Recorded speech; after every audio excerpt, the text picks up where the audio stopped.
আসসালামু আলাইকুম ওয়া রাহমাতুল্লাহি ওয়া বারাকাতুহু। আলহামদুলিল্লাহ ওয়াসসালাতু ওয়াসসালামু আলা রাসূলিল্লাহ ওয়া বা'দ। সুপ্রিয় দর্শক, আমাদের প্রিয় নবী সাল্লাল্লাহু আলাইহি সাল্লাম প্রতিদিন কোরআনে কারীমের যেই সূরাগুলো এবং আয়াতগুলো নিয়ম করে তেলাওয়াত করতেন, আজ আমরা সেগুলো আপনাদের সঙ্গে শেয়ার করব ইনশাআল্লাহ বিইذনিল্লাহ। আমাদের সমাজে অনেক মুসলিম ভাই বোন আছে যারা কোরআনে কারীমের অংশ বিশেষকে ওয়াজিফা বানিয়ে নিয়মিত ওই জায়গাগুলো তেলাওয়াত করে থাকেন প্রতিদিন। আর একজন ইমানদার প্রতিদিন কোরআন কারীমকে কিছু সময় দিবেন, সেটা তো অবশ্যই প্রশংসনীয় বিষয়। কোরআন কারীমকে ঢালাওভাবে একদিক থেকে তেলাওয়াত করতে করতে শেষ করতে চেষ্টা করা, সেটা যেমন প্রশংসনীয়, ঠিক তেমনিভাবে একজন ইমানদার নবী করিম সাল্লাল্লাহু আলাইহি সাল্লামের প্রাত্যহিক কোরআন কারীমের তেলাওয়াতের যে রুটিন ছিল, তালিকা ছিল, সেই তালিকাটা অনুকরণ করলে তার মাধ্যমে আমরা অনেক বেশি সওয়াব এবং কল্যাণ অর্জন করতে পারবো ইনশাআল্লাহ বিইذনিল্লাহ।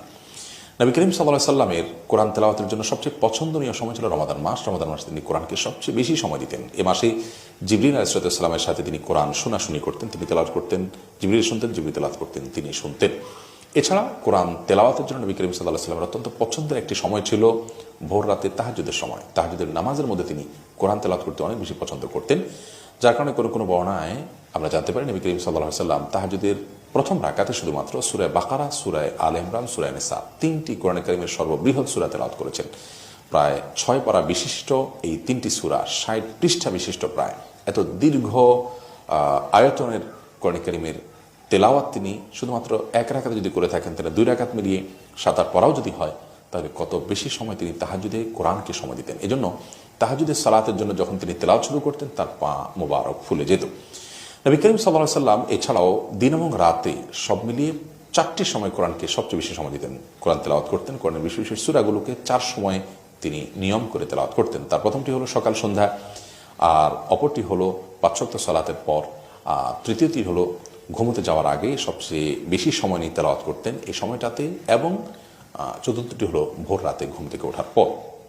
কোরআন কারীমের 8টি সূরাকে ঘুরে ফিরে তিনি প্রতিদিন নিয়ম করে তেলাওয়াত করতেন।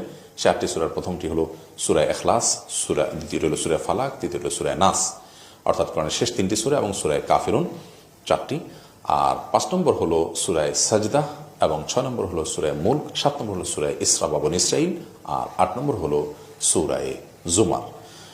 শেষের দুটি তুলনামূলকভাবে একটু দীর্ঘ আয়তনের সূরা।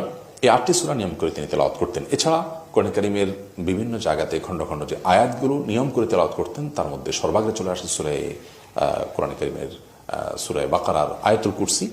আয়াতুল কুরসি এই আয়াতটি তিনি নিয়ম করে তেলাওয়াত করতেন। এছাড়া সূরা বাকারার শেষ 2টি আয়াত তিনি তেলাওয়াত করতেন নিয়ম করে। আলে ইমরানের শেষ 10টি আয়াত তিনি তেলাওয়াত করতেন ভোর রাতে ঘুম থেকে ওঠার পর, জাগার পর। আর